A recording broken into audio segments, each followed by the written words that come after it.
第44屆香港電影金像獎頒獎典禮星期日晚喺尖沙咀文化中心舉行，一眾影視圈名人傾巢而出，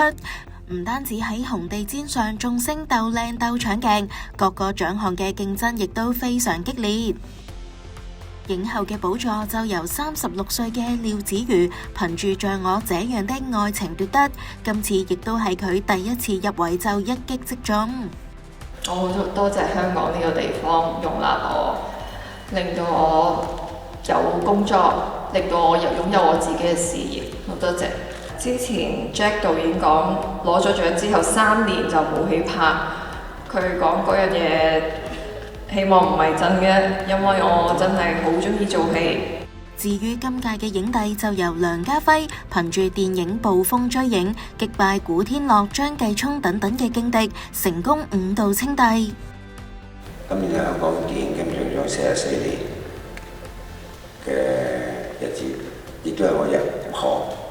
入電影行44年，啱啱44年，所以今晚呢個提名，甚至獲獎，甚至而家仲可以企喺度同大家講嘢，呢個係喺我人生裏面有個非常有意義嘅一個日子。頭先你都喊地係我喊咪我做俾我老婆睇嘅，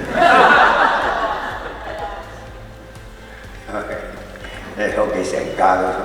喺度睇住直播。最佳男配角同最佳女配角分別由杜德偉同衛詩雅奪得。由麥浚龍執導嘅《風林火山》以大熱嘅姿態合共拎到8個獎，成為全晚嘅大贏家。再見 UFO 就包攬咗最佳導演、最佳電影等等5個獎項，而事前獲得11項提名嘅《尋秦記》同樣係今屆嘅大熱，最後竟然全軍覆沒。唔單止獎項受到萬眾矚目，頒獎嘉賓亦都係呢一晚嘅焦點。有古天樂同孫軒呢對最佳拍檔，頒獎之外，亦都不忘大晒歡喜冤家嘅默契。陳奕迅同馮德倫一齊頒獎嘅時候，喺台上妙語連珠，仲叫大家一齊做手勢，高呼一齊企硬支持香港電影啊！成功炒熱全場嘅氣氛。今屆金像獎就圓滿落幕啦，賽果又係咪啱你心水呢？不妨留言討論下啦。